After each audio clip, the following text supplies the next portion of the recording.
Naam, karibu kujua yaliyoandikwa kwenye magazeti kwa siku hii ya leo kupitia Mtebe TV. Na kama bado hauja subscribe, basi usisite kufanya hivyo ili huwa wa kwanza kupata habari za michezo na burudani.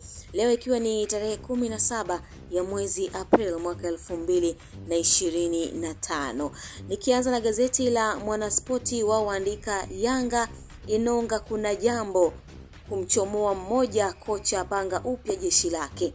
Simba wanne wabeba tumaini. Tumaini gani hilo? Ni kuelekea mchezo wao wa nusu finali wa michuano ya shirikisho utakaochezwa Jumapili Aprili 20 kwenye uwanja wa New Amani kule Zanzibar.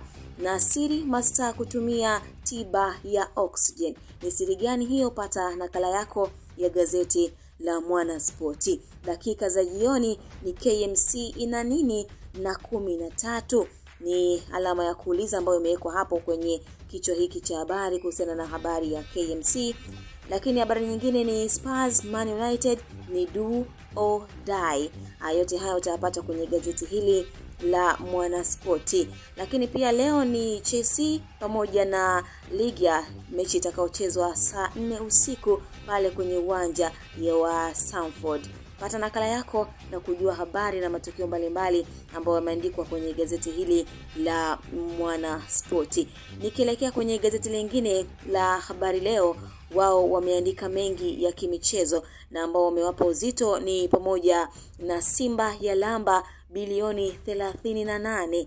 Ni mambo ya jana hayo ambao walikuwa na jambo lao. Wamepata mdhamini mwingine ambaye atakuwa anadhamini vifaa mbalimbali vya michezo na kuandaa jezi za Simba. Nao ndio ambao wamelamba dodo hilo. Aziz Ki Chama wa mkosha Melody. Samia awachangia Zabron Singa milioni 30.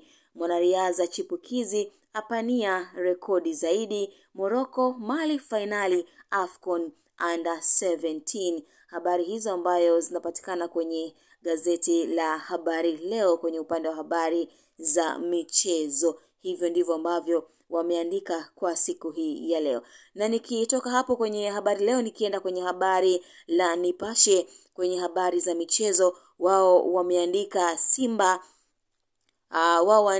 Simba tunaleta heshima na furaha, yaahidi kuhamisha vibe la Benjamin Mkapa ndani ya Zanzibar. Ni kuelekea mchezo wao huu ambao utachezwa huko Zanzibar kwenye michuano ya shirikisho.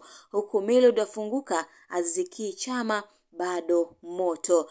Ni maneno hayo ya kocha wa kikosi cha Young African pamoja na performance ambayo ilijitokeza Aziz Ki na Chama kuonyesha uwezo wao mkubwa kwenye mchezo uliopita wa kuingia nusu finali kwenye michuano ya CRDB Confederation Cup. Mbappe afungiwa mechi moja La Liga. Wapenzi na mashabiki wa Real Madrid jana wameondoka na kilio kwenye mchezo huu ambao walicheza na Arsenal. Fadlu azidi kuwasoma Stellenbosch. Hii ni gazeti la Wamachinga, wao waandika hivyo. Mkwasa Ngorongoro tayari kwa mapambano. Krala Luvanga sasa awindwa England. Nusu finali CRDB FA Yanga JKT kupigwa Mkwakwani. Huku Nabi aiwezesha Kaizer Chiefs kucheza shirikisho Afrika. Hivi ndivyo walivyoandika gazeti la Wamachinga Sport, na ndivyo ninavyotamatisha kwa yale ambayo yameandikwa kwenye magazeti kwa siku hii ya leo. Endelea kufuatilia Mtebe TV kwa habari na matukio mbalimbali ya michezo na burudani.